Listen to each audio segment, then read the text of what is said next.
नमस्कार।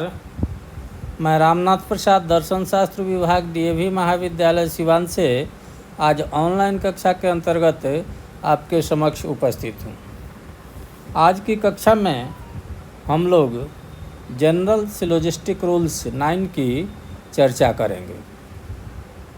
इस नियम के अनुसार यदि कोई एक आधार वाक्य अंशव्यापी हो तो निष्कर्ष अवश्य ही अंशव्यापी होगा।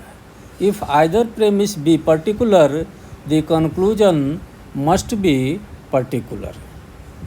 अब हम इस नियम की व्याख्या करके देखते हैं कि किस तरह से एक भी आधार वाक्य के अंशव्यापी होने से निष्कर्ष अवश्य ही अंशव्यापी होगा।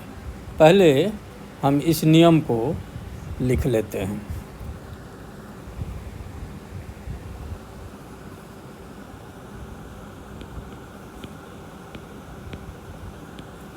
नियम 9। यदि एक आधार वाक्य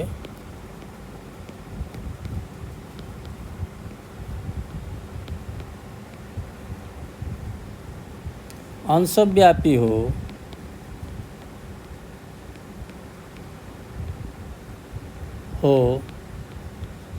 तो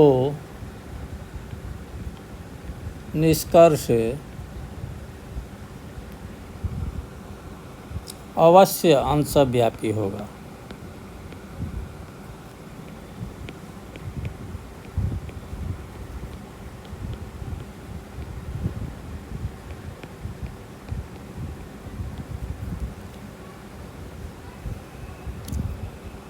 इसको if either premise be particular the conclusion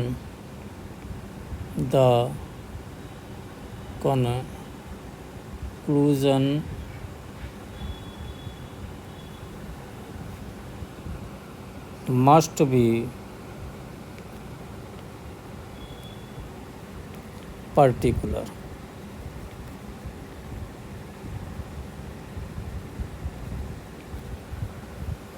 अर्थात एक भी आधार वाक्य अगर अंशव्यापी है तो निष्कर्ष अंशव्यापी होगा। एक भी आधार वाक्य का मतलब कि यहाँ दो आधार वाक्य होते हैं। पहला को हम लोग कहते हैं मेजर प्रेमिस और दूसरा को हम लोग कहते हैं माइनर प्रेमिस। तो नियम के अनुसार अगर मेजर प्रेमिस पर्टिकुलर है और माइनर प्रेमिस यूनिवर्सल है तो भी कंक्लूजन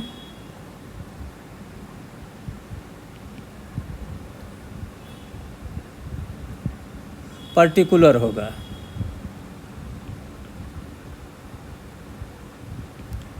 ठीक है।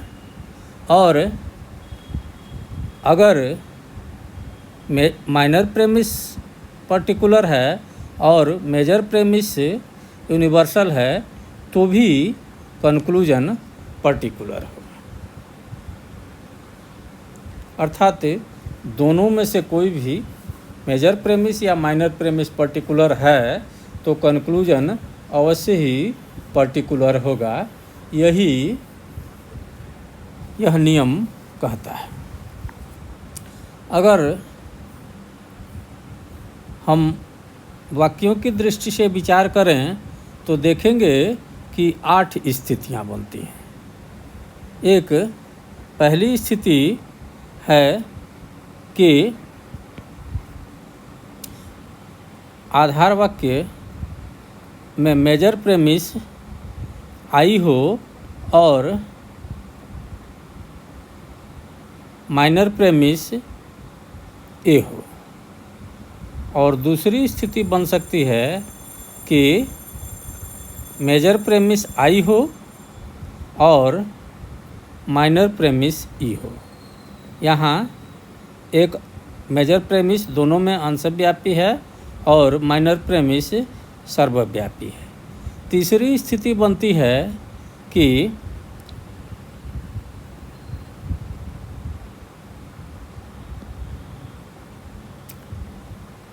मेजर प्रेमिस ए हो और माइनर प्रेमिस आई हो। और चौथी स्थिति बनती है कि मेजर प्रेमिस ई हो और माइनर प्रेमिस आई हो। इसी तरह पांचवी स्थिति बन सकती है कि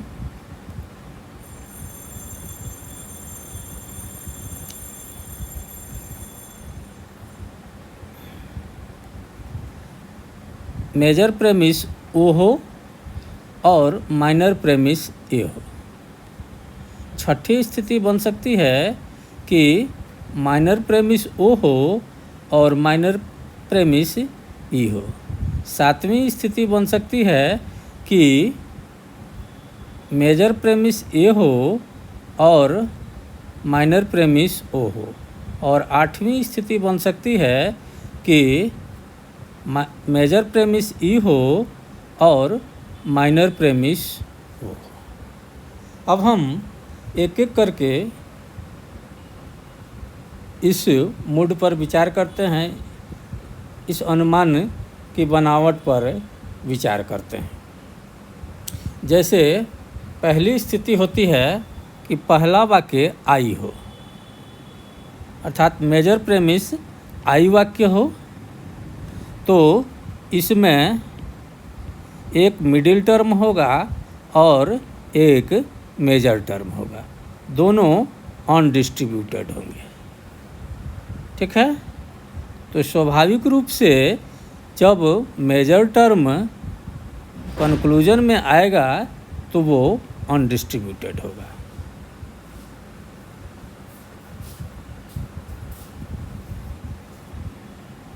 दूसरी स्थिति, दूसरे वाक्य में माइनर वाक्य जो है वो ए है, तो इसमें एक मिडिल टर्म होगा जो उद्देश्य के स्थान पर रखा जाएगा। तो इससे कुछ निष्कर्ष निकल सकता है, क्योंकि मिडिल टर्म को कम से कम एक बार डिस्ट्रीब्यूटेड होना चाहिए, व्याप्त होना चाहिए। और माइनर टर्म को प्रेडिकेट के जगह पर रखा जाएगा तो यह अव्याप्त होगा। अर्थात इससे जो निष्कर्ष निकलेगा वह आई वाक्य होगा। अर्थात इस स्थिति में यह सिद्ध हो जाता है कि अगर एक आधार वाक्य अर्थात मेजर प्रेमिस आई है और माइनर प्रेमिस ए है, तो निष्कर्ष पर्टिकुलर होगा, आई वाक्य होगा।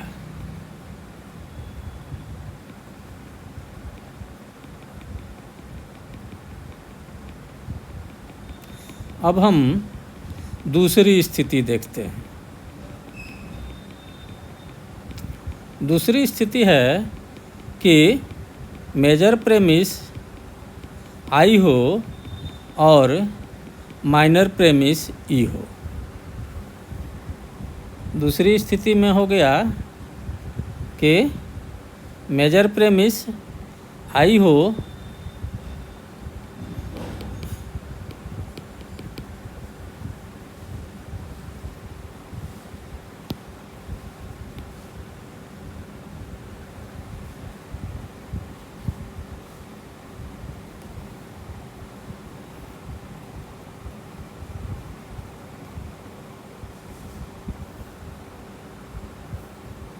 दूसरी स्थिति में हम लोग देखेंगे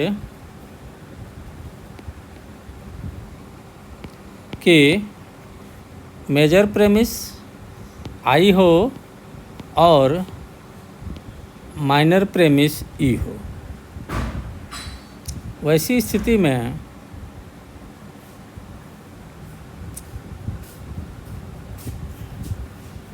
क्या होगा, तो हम लोगों ने नियम में देखा था कि एक आधार वाक्य अंशव्यापी हो और एक आधार वाक्य निषेधात्मक हो तो कोई निष्कर्ष नहीं निकाला जा सकता है। तीसरी स्थिति बनती है कि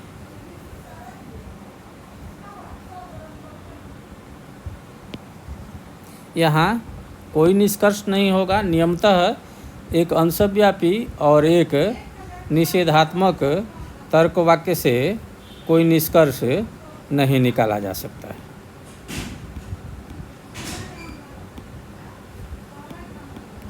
तीसरी स्थिति बनती है कि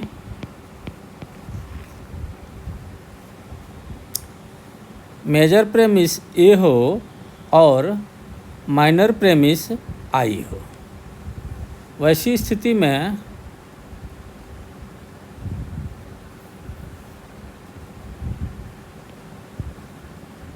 ए है और ये आई है। तो वैसी स्थिति में इस वाक्य में मेजर प्रेमिस में एक मिडिल टर्म होगा और एक मेजर टर्म होगा। आई में मिडिल टर्म होगा और माइनर टर्म होगा, इसमें दोनों अव्याप्त होंगे। ऐसी स्थिति में मिडिल टर्म को ये वाक्य में उद्देश्य के स्थान पर रखा जाएगा, क्योंकि ये वाक्य में केवल उद्देश्य ही व्याप्त होता है और वैध निष्कर्ष के लिए यह आवश्यक है कि मध्यम पद को कम से कम एक बार व्याप्त होना चाहिए। तो यहाँ मेजर प्रेमिस अव्याप्त रह जाएगा निष्कर्ष में और माइनर टर्म भी अव्याप्त रह जाएगा, अर्थात यह निष्कर्ष जो निकलेगा वह आई होगा। अर्थात ए आई की स्थिति में भी आई निष्कर्ष निकलता है जो अंशव्यापी होता है। अब हम चौथी स्थिति पर विचार करेंगे, जिसमें ई आई का कॉम्बिनेशन बनता है।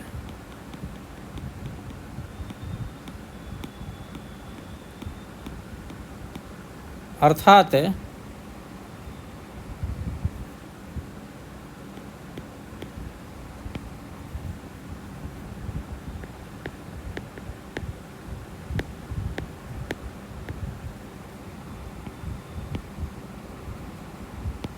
चौथी स्थिति है कि मेजर प्रेमिस ई हो और माइनर प्रेमिस आई हो।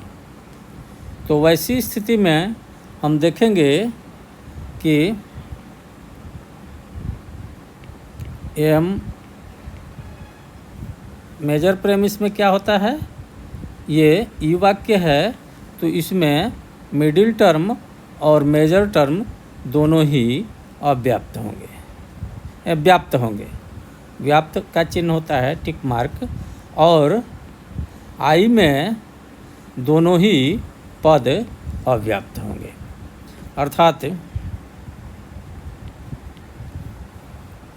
तो यहाँ मध्यम पद को एक जगह कम से कम व्याप्त होना है, और नियम कहता है कि अगर एक भी आधार वाक्य निषेधात्मक हैं तो निष्कर्ष अवश्य ही निषेधात्मक होगा।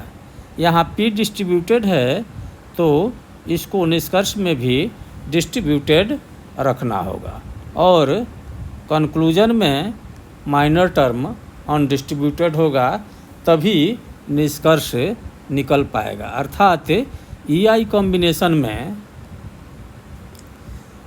वो निष्कर्ष के रूप में प्राप्त होता है जो अंशव्यापी वाक्य है। अगली स्थिति बनती है की, जिसको हम लोग ओ और ए की, अर्थात मेजर प्रेमिस ओ हो और माइनर प्रेमिस ए हो। ऐसी स्थिति में ओ में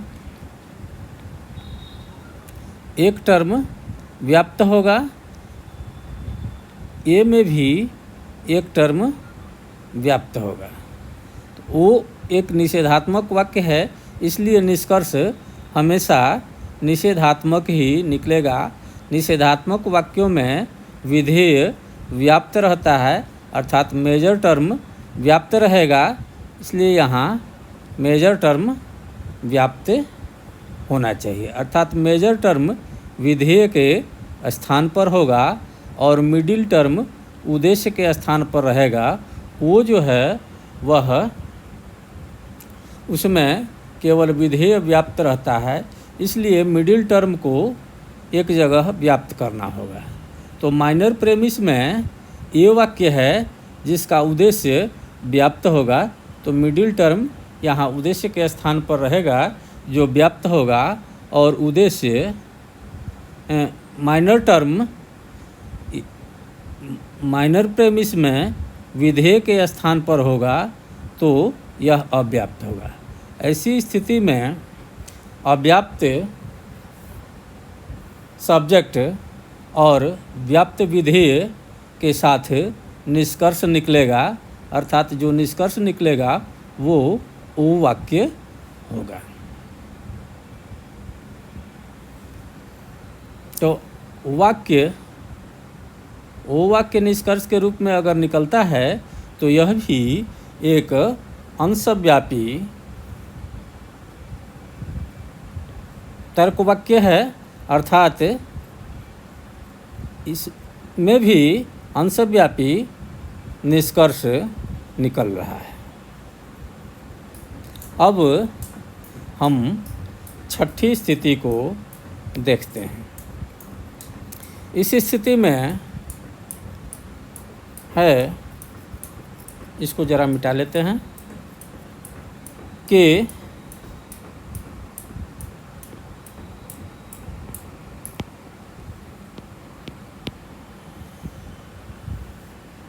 आधार वाक्य ये कॉम्बिनेशन है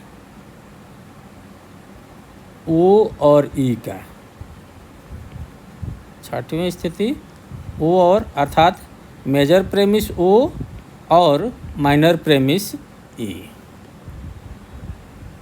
मेजर प्रेमिस ओ रहने से और माइनर प्रेमिस आई रहने से कोई निष्कर्ष नहीं निकलेगा, क्योंकि दो निषेधात्मक तर्क वाक्यों से कोई निष्कर्ष नहीं निकाला जा सकता है।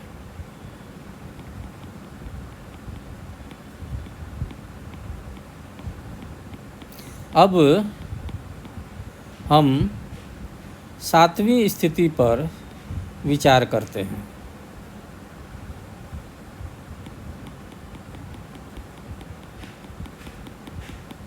सातवीं स्थिति में है ओ ए और ओ।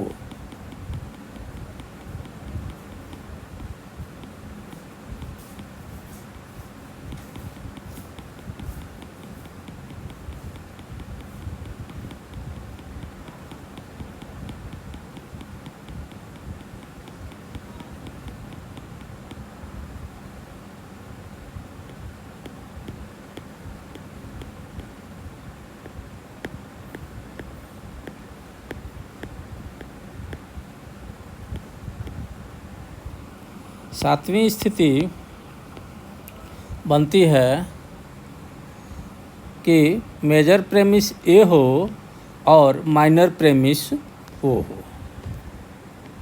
यहाँ मान लिया कि माइनर प्रेमिस ए है, तो इसमें एक मिडिल टर्म होगा और एक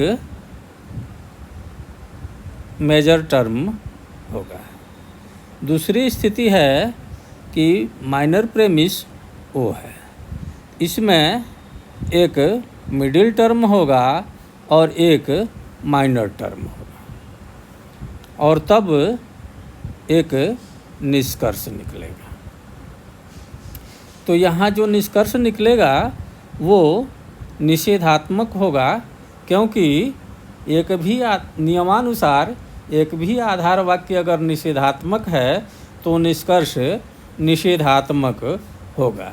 निषेधात्मक तर्क वाक्य की विशेषता है कि उसका विधेय हर हालत में व्याप्त होता है, अर्थात मेजर टर्म हर स्थिति में व्याप्त होगा। अर्थात मिडिल टर्म मेजर प्रेमिस के विधेय के स्थान पर रहेगा और मेजर टर्म मेजर प्रेमिस के उद्देश्य के स्थान पर रहेगा। ऐसी स्थिति में मिडिल टर्म को एक बार अवश्य व्याप्त होना होगा, तो ये माइनर प्रेमिस में विधेय के स्थान पर रहेगा और माइनर टर्म माइनर प्रेमिस के उद्देश्य के स्थान पर रहेगा जो अव्याप्त होगा। ऐसी स्थिति में चूँकि यह आधार वाक्य में अव्याप्त है और नियमानुसार जो पद आधार वाक्य में अव्याप्त होगा वो निष्कर्ष में भी अव्याप्त ही रहेगा, अर्थात अव्याप्त सब्जेक्ट और व्याप्त प्रेडिकेट के साथ निष्कर्ष निकलेगा। ऐसा वाक्य वो वाक्य होता है जो पर्टिकुलर निगेटिव प्रोपोजिशन के रूप में हमारे सामने आता है। वो वाक्य भी एक अंशव्यापी वाक्य ही है। इस तरह हम देखते हैं कि इस परिस्थिति में भी अंशव्यापी निष्कर्ष ही हमारे सामने आता है।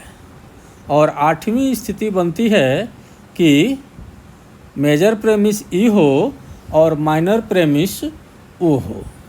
ऐसी स्थिति में कोई वैध निष्कर्ष नहीं निकल सकता है, क्योंकि नियमानुसार दो निषेधात्मक तर्क वाक्यों से कोई निष्कर्ष नहीं निकलता है। तो हम लोगों ने देखा कि कुछ परिस्थितियों में जहाँ दोनों ही आधार वाक्य निषेधात्मक है, कोई निष्कर्ष नहीं निकल रहा है, और जहाँ निष्कर्ष निकल रहा है वहाँ अंशव्यापी तर्क वाक्य ही निष्कर्ष के रूप में सामने आता है। या तो वह निष्कर्ष आई के रूप में होता है या ओ के रूप में होता है। इसलिए यह नियम सिद्ध होता है कि यदि एक भी आधार वाक्य अंशव्यापी हो तो निष्कर्ष अवश्य ही अंशव्यापी होगा। अब अगले वर्ग में हम लोग 10वें नियम की चर्चा करेंगे। तब तक के लिए विदा। धन्यवाद।